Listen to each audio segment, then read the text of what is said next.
Good morning, everybody. Let's see who we're saying good morning to this morning. There's a video I want to play, which is why you're not seeing my face yet.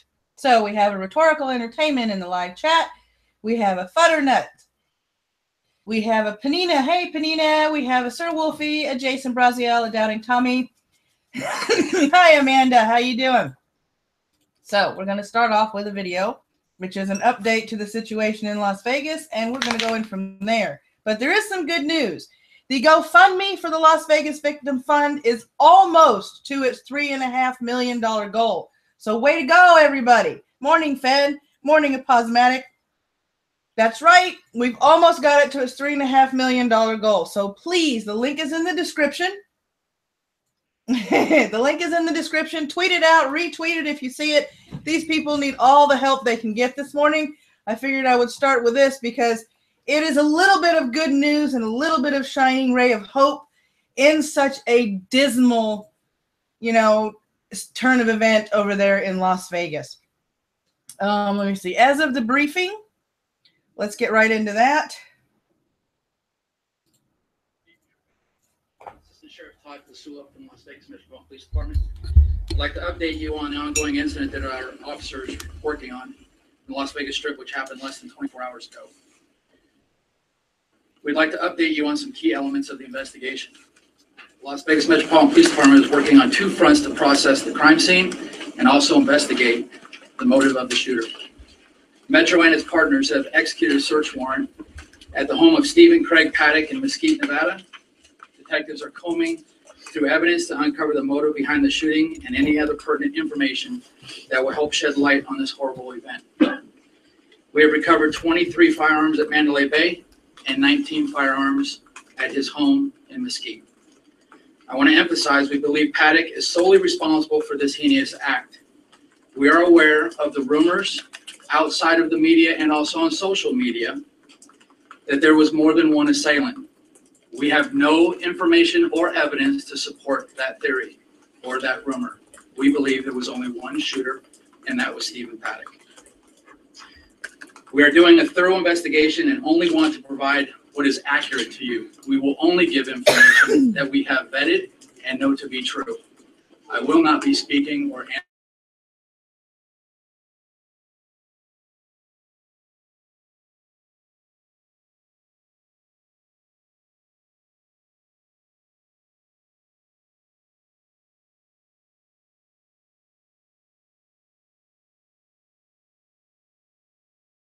to process the scene as soon as they possibly can. We understand that there are personal belongings that people need to retrieve from all the locations. Once we come close to clearing that scene, we will provide more information for how people can get their belongings, and we are coordinating that with the local hotels and with the venue so that people can get their belongings back. The Family Resource Center will play a role in that task. We want people to know that the Okay, they're saying my stream froze. They're saying my stream froze. I need you to monitor it since I can't.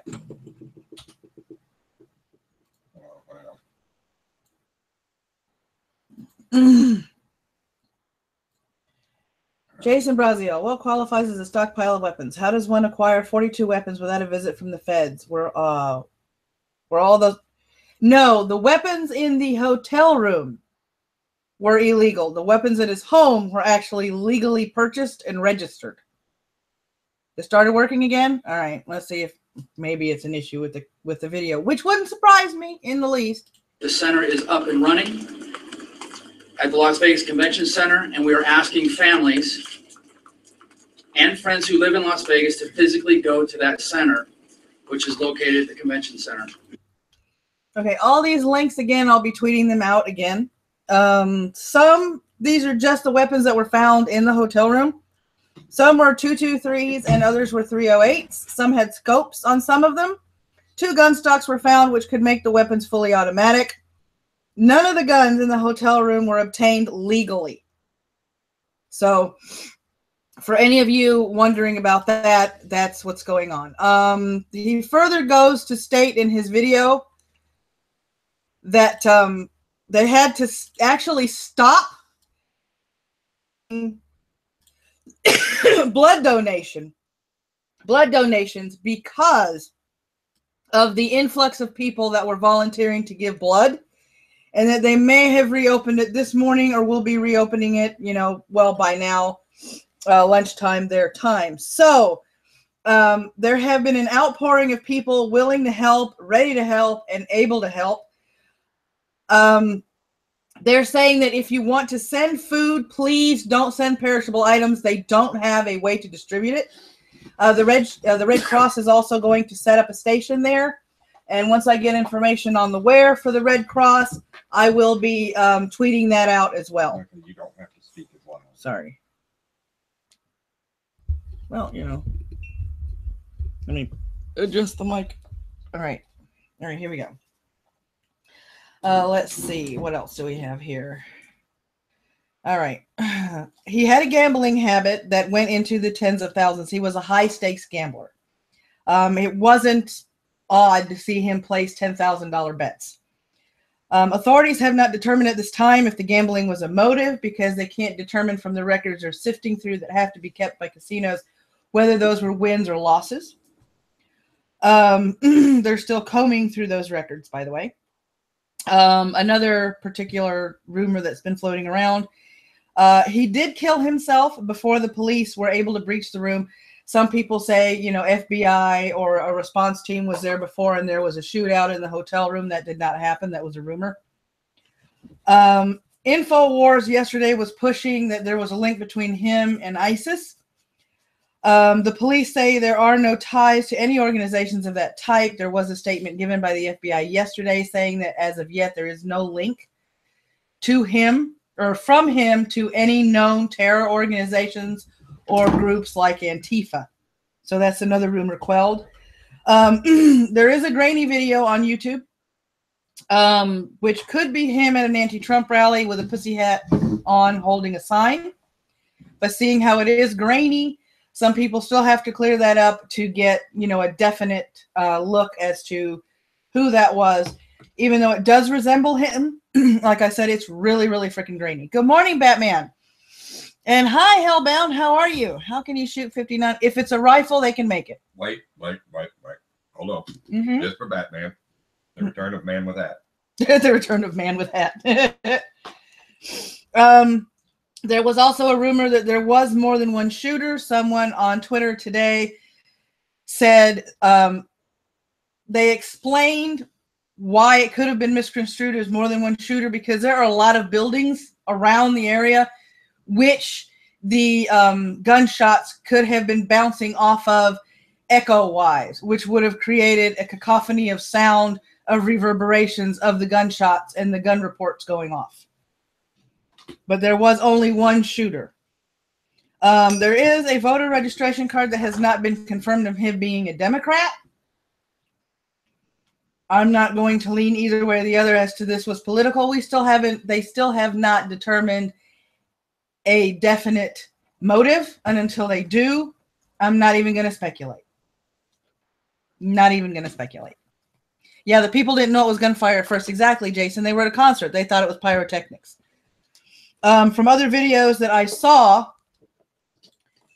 here's the one of the pictures from Vegas. From the pictures that I saw, once they realized that it was gunfire going off, Jason Aldean ran off stage and everybody started either scrambling for cover or lying down flat on the ground. Sound tactic. Yeah. Witnesses say that the shooting lasted anywhere between 5 to 15 minutes. For any of you that are kind of wondering if, it doesn't sound like 5 minutes is that long. A lot can happen in a scene with a lot of high activity in 3 seconds. Most of us have seen action films and fight scenes, and a lot of those fight scenes go by fast. So if you can draw on that particular instance and then apply it to here, 5 minutes is an eternity when you're being fired at. If the minimum was 5 minutes, it would seem like an eternity to these people because they don't know where this is coming from. They don't know when it was going to end. The automatic reports that I heard, just what I heard and everything, rough estimate, that particular weapon was spitting out about 100 rounds a minute. So that's 500 rounds in 5 minutes. If he cranked down on it and could sustain it. Exactly. Fenrir, flat on the ground was a bad idea, made you a bigger target from above. In some cases, it can. Dead on, no. When you're lying prone or somebody shooting at you dead on, you are a smaller target because you've compressed, your body mass because you're lying on the floor. So we're still, looking, waiting for more information, but that's what we have. And those are the rumors that I've quelled because I am not going to go on this narrative that that InfoWars is trying to spin. Like that, you can say I'm from Missouri. You have to show me evidence. I want an FBI press release. I want corroborative reports. I want something that tells me that there is a definitive link before I say anything. At this point, he was a lone shooter. He instilled terror in everybody in that crowd when he fired upon them indiscriminately, and they have not found a motive. MC, we still haven't seen all the weapons yet. It bothers me. Yeah, 23 were found in the hotel room. Those were illegally obtained. Another 19 were found in his home, and those were legal. But again, here we go back to hotel security and everything. How does a man bring 23 firearms into a hotel? Yeah. Because you said yesterday a lot of those casinos do not have metal detectors. No, they don't have metal detectors. But that doesn't. But it's it's not one of those things where they even think that they should have them. Other than the casino part and everything, we're talking about the hotel. Yeah. Now, in case a lot of people don't realize this and everything, but no weapon that they've listed or talked about so far and everything is small and compact enough to hide away. No. Full auto at all is illegal. Yes, it is. Yes, you can get a federal license to own one Fenrir. But to get that license, it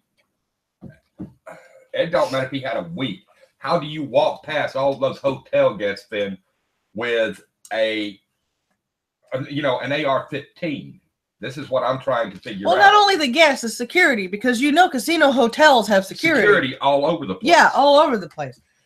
I mean, I speculated with MC last night that a lot of times when stuff like this is allowed to happen, it could be because there was an inside person helping him out. It could be. But that is purely speculation. That has not been brought to light. That has not been confirmed. That's merely speculation on my part. Oh, well, you can get it without being a cop because, I know a couple of gunsmiths that actually have it and everything. But, yeah, an AR-15 does break down very small and everything. 308s don't. Gun laws are different in every state, Batman. They vary. Sometimes slightly, sometimes drastically. But in every state, blanket across the board, you have to have a background check. I know a couple of gunsmiths and everything that started off military and everything.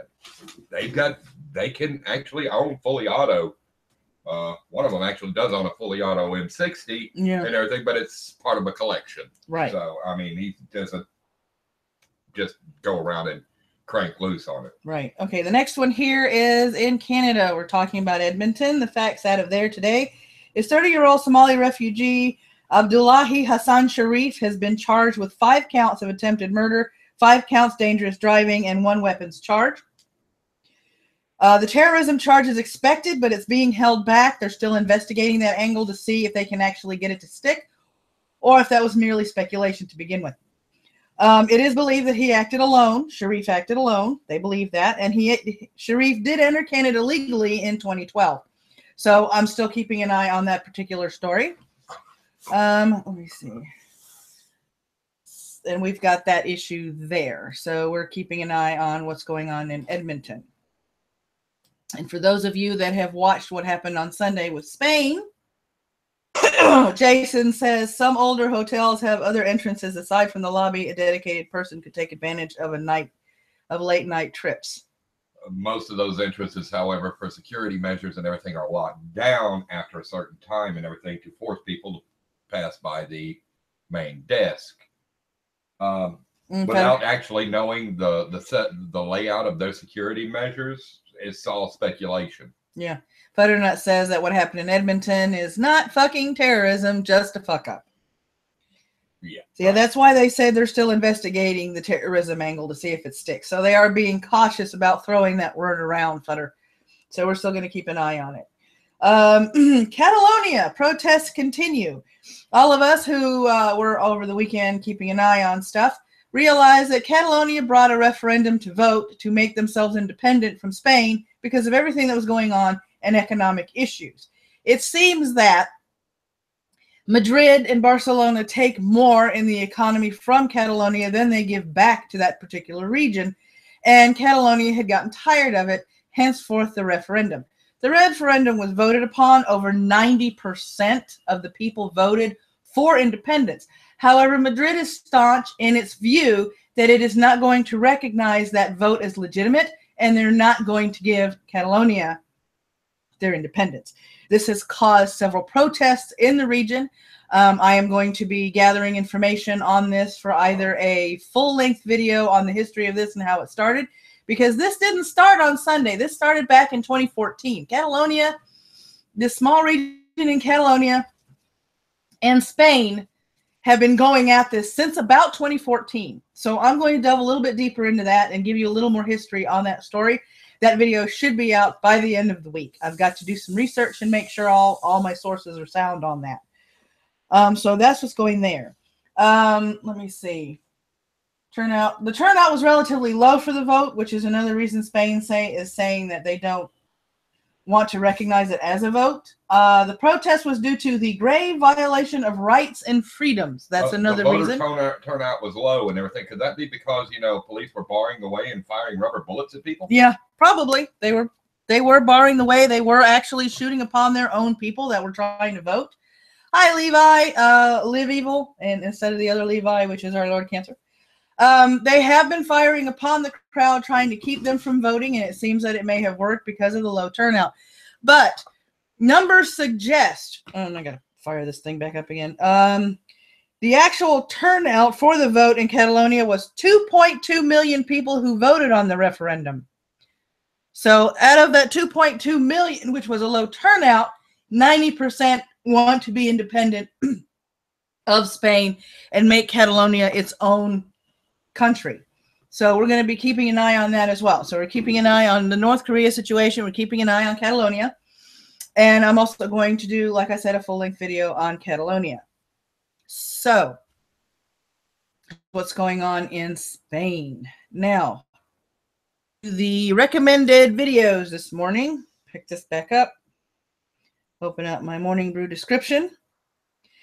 Let me see. We're going from the frivolous to the more serious in the recommended videos this morning. The first one on the list is Magog of Morskar. He did a collaborative effort. I was in there, so I'm a little bit biased, so that's my disclosure. It is a rather good video, kind of funny, a little trolly, but it does make a lot of really good points. And the name of the video is Advice to Susan, and I can't pronounce her last name, so I'm not even going to try. From #Forsaken YouTubers. Check that out. It's about 17.5 minutes long, but it's worth the view. It's really good. Ranting Monkey. Title of the video is CBS Executive Fired for Hateful Comments. Why it's not a free speech issue. He does tackle this issue, which is the issue that I haven't tackled today. She was fired because she linked her company to her views, which in a corporate sense means that they were backing what she was saying to a small extent. When you represent a company, you have to be careful what you say or do in the name of that company, else you get fired. Is it a free speech issue?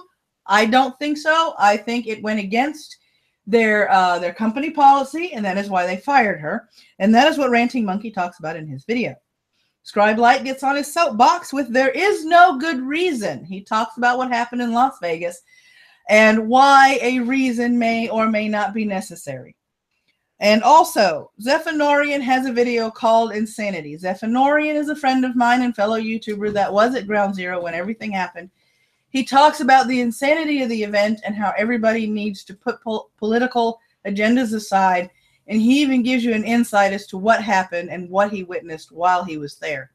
It is a very somber video, very somber tone, but it is one that needs to be watched.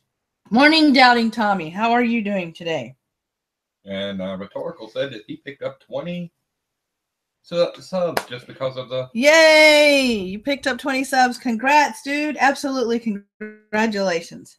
That woman has little or no empathy at all, the Batman. Exactly. She doesn't. She doesn't. Has no clue. None whatsoever. They haven't checked. I could go on about that, but I won't. That's another rant for another day. You can do that on your channel, Ronan's Rant. That could be your first video. Yeah. Ranting from the road. Now, I am going to start a new segment on this show, and it's going to start now. I grew up with a journalist by the name of Paul Harvey. Paul Harvey was very succinct in his message. He delivered it very clearly. He was one of the few journalists with integrity. My dad never missed an AM radio show. He was also on ABC. And as he did, I am going to start my editorial segment by saying, and now for the rest of the story. Las Vegas was tragic. Lots of lives were lost, and still more fighting for life, depending on their state at the moment in various hospitals all over Las Vegas. What everyone is scrambling for, good morning, Sarah. What everybody is scrambling for is a reason, a motive. The answer to the question why, and the answer to the question of how anybody could possibly do this heinous act. It's easy to label it as terrorism. It's easy to label it as a psychotic break. It's easy to try and scramble for a reason why somebody would indiscriminately fire into a crowd, killing almost over 59 people. Let me be a little more succinct. We may have to face the fact that a motive may never be found, may never be discovered. A how will never be answered.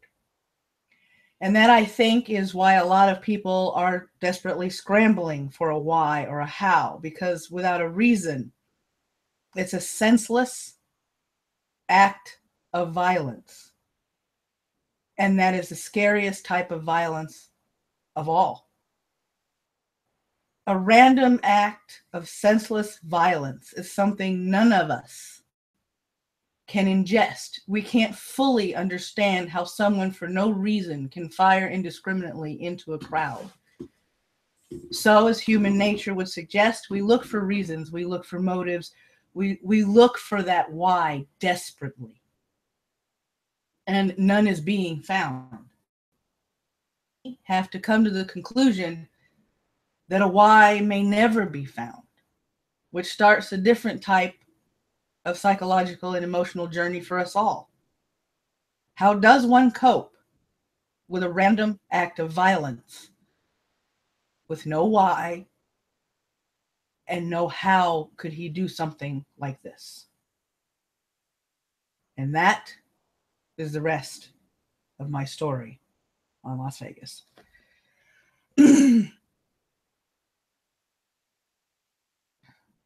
Doubting Tommy. Well, this guy had to have some type of reason. There's always one, even if it's not a good one. Sometimes there isn't one. Sometimes there isn't one. And that's the whole problem. We all want a reason because a reason behind it makes it feel better, makes it easier to handle, makes it easier to, process. It gives you direction. Yeah. I agree with Trey that this was too planned. I don't believe it was random. All right, MC. And I kind of agree because with that many weapons, with that much ordnance, it would suggest that it was very much premeditated. Oh, he had to he had to plan this. But there's still a motive behind it. He had to not only scope out where the concert was going to be. Yeah, he had to make sure he got a room that was overlooking the venue, high enough to where he could accomplish his task and everything. There was a great deal of thought put into this. Yeah, we have to know if it was politically or religiously motivated before it is terrorism. That's aposematic, and you are very, very correct on that. I'm not sure about the religious implications and everything, but there could have been political motivation. They're going to look at every angle. We know they're going to look at every angle in an attempt to find a motive. We know he thought about this. We know he had to have planned this, and it does look planned and premeditated.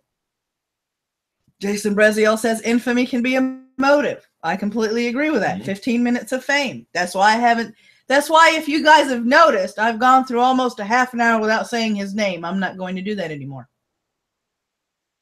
Say his name. I did it yesterday because it was the beginning of the breaking news story. Give him a name anymore. And he will never have a picture on any of my newscasts. Period. Because he doesn't need any more infamy than he already has gained. He got what he wanted. He got his name in the media. But I'm not going to say his name anymore. Instead, something as stupid as, hating country music. And here we go. I'm going to end the show today. Heroes of the Vegas Massacre. The fireman who was shot in the chest while giving CPR. The ex-Marine who stole a truck to take victims to hospital. And the copy repairman who saved 30 before being shot in the neck. In light of tragedy, there are those who step up for their fellow man, who do whatever they can in a moment of decision. And instead of flight, they take fight. And they protect and they help who they can. And with this, I'm going to highlight some of the heroes of Las Vegas. Dozens of stories of heroism have emerged amid the horrifying mass shooting in Las Vegas on Sunday. But the number of casualties could have been much higher had it not been for the brave few that helped the first responders tend to the wounded. From a firefighter who was shot while performing CPR on a wounded woman, his friend from bleeding to death, to the ex-Marine that stole a truck to transport victims to the hospital, several civilians became overnight heroes. Sonny Melton, 29, a nurse from Tennessee, was one of the first victims named and one of the first heroes identified. Melton's wife, Heather, a surgeon who was with him watching Jason Aldean at the Route 91 Harvest Festival in Las Vegas, says her brave and selfless husband died saving her life. He saved my life. He grabbed me and started running when I felt him get shot in the back, she told WSMW. I want everyone to know what a kind-hearted, loving man he was, but at this point, I can barely breathe. The couple lived in Big Sandy, Tennessee, where Melton worked as a registered nurse in an emergency room and an ICU at Henry County Medical Center. His wife works at the hospital and aided her in the operating room. They married in 2016. We were the couple that should have never met, fallen in love, or had a future together, but life is funny, and we believe God brought us together as soulmates, read their wedding page on the knot. We've shared amazing times together and nearly unbearable heartaches, but through it all, we have grown stronger in our love for each other and our families. Off-duty Arizona firefighter and father of 3, Kurt Fowler, was shot in the leg while protecting his wife, Trina, from gunfire. Fowler was hit in the right ankle while lying on top of his wife to protect her. Erickson and the Desert Hills Fire Captain Union President Steve Bunn told CBS 5. Friends on his Facebook reported that his tibia and fibula were both likely shattered. According to a GoFundMe account set up by friends, Fowler underwent surgery, which was successful, but now he faces extensive recovery and rehab that could range from 7 to 10 months before he can return to work. So far, $10,815 has been raised out of a $50,000 goal. Kurt is a very devoted family man, good father, good husband, Bunn said. Everything he does is oriented around his wife and kids. Good firefighter. He's well liked here. He's one of our brothers, and we're doing the best we can to support him and his family. Retired teacher Mike Kronk braved gunfire and used his shirt to stop the bleeding of his friend Ron, who was shot 3 times in the chest. We slid him under the stage. Another awesome lady came over and compressed. Kronk, who was in Las Vegas for his 48th birthday, told ABC 13. Kronk and other uninjured festival goers then carried his friend to a regular civilian pickup truck that had 3 injured people already in it to transport them to the hospital. One of those 4 wounded died, but Kronk's best friend survived. I'm no hero, Kronk said, but there's a lot of heroes out there. Mark McCurdy and his wife, Kelly Preston McCurdy from California, were in Las Vegas for the festival when the gunfire erupted. In the chaos, Kelly's sister, Jessie Preston, was shot. McCurdy, a Los Angeles fire captain, a father of young children, managed to carry Preston back to their room at the Mandalay Bay Hotel. The firefighter then went back out to see if anyone else needed help before calling for help so Preston could be taken to Sunrise Hospital, Kelly's cousin Mike Brown told the Daily Beast. Brown picked up a friend of his cousin not too far away, one of them a Glendale firefighter named Steve Keys, who was bleeding. He said, "Yeah, I got shot," Brown said. He lifts his shirt up. He was shot in the chest. He said, "I'll be fine." Brown examined the firefighter and said, and saw that he had a graze wound extending from his chest to his stomach, and learned that he had been performing CPR on a woman at the concert venue when he was shot. In a post on Facebook showing his wound, Keys asked for prayers. Prayers needed. A lot of people hit, a lot killed. Was doing CPR on a woman in the concert when I got grazed. I'm okay, but a lot of people aren't, he wrote. I am lucky. Stayed behind on the street to help people. Worked alongside of fucking heroic men and women. Please, please, please say prayers. Former Marine Taylor Winston, 29, and his friend Jen Lewis sprung into action to try and save lives during the shooting. At first, Winston was helping people over a fence as they fled the bullets raining down on the crowd. Eventually, he and others tore down the fence. Then Winston and Lewis found an unattended truck near the venue with keys still inside and used it to transport victims to the hospital. Jen and I luckily found a truck with keys in it and started transporting priority victims to the hospital and made a couple of trips and tried to help out the best we could until more ambulances could arrive, Winston told the Daily Beast. In 2 trips, Winston and Lewis were able to transport approximately 24 people to Desert Springs Hospital Medical Center. Yes. The friends were able to flag down a squad car while en route to the hospital, and the officer turned on the vehicle's flashers to escort them through traffic. Jonathan Smith, 30, was in Las Vegas celebrating the 43rd birthday of his brother, Lewis Rust, a big country music fan, when Paddock opened fire on the crowd. According to the Washington Post, Smith, a copy machine repairman, looked around for his family, but they had all disappeared with his brother. Seeing several festivals attendees hiding behind Sheriff's Patrol car, the Northwest Edge of concert lawn, he decided to get them to safety. Active shooter, let's go, we have to run, he shouted, grabbing people and moving them toward a handicapped parking area away from the lawn with rows of vehicles to hide behind. Smith estimates he directed about 30 people, but it was when he stood up to urge a few young girls who weren't fully hidden to get to the ground when a bullet struck him in the neck. He has a fractured collarbone, a cracked rib, and a bruised lung. Doctors are leaving the bullet in his neck for the time being, fearing that moving it might cause more damage. I might have to live with this bullet for the rest of my life, Smith told the newspaper. Many have praised Smith as a hero, but it's a title he doesn't see as fit. I don't see myself that way, he said. I would want someone to do the same for me. No one deserves to lose a life coming to a country festival. And there are more stories. This story is linked down below, but I figured instead of highlighting the one who fired upon the crowd, we need to give mention in name to all the people that stepped up to help everybody during the Las Vegas shooting. So there you have it. Some of the heroes and the rest of them. This article goes on. So that link is down there in the description if you guys want to finish reading it. Yeah, getting a bit choked up. Yeah, Straight Sith. Hi, how you doing? Thanks for joining in. Let me see.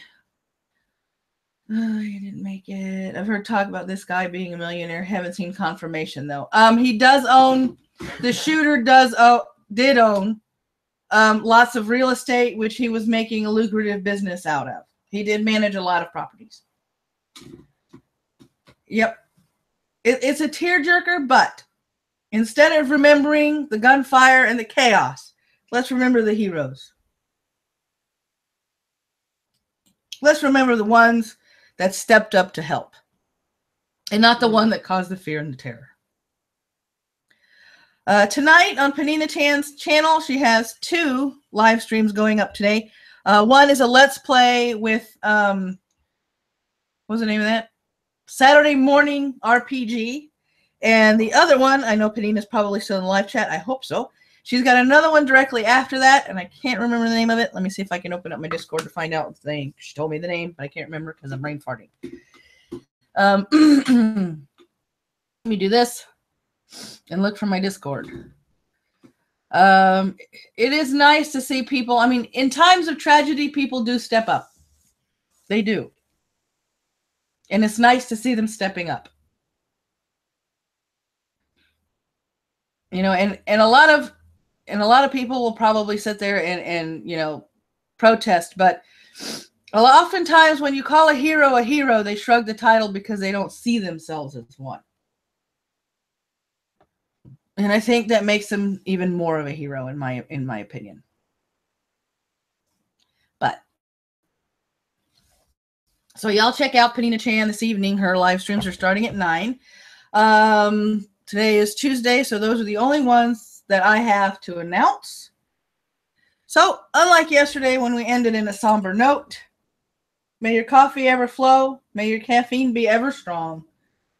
Thank you for coming, and have a terrific Tuesday. See you guys in Discord.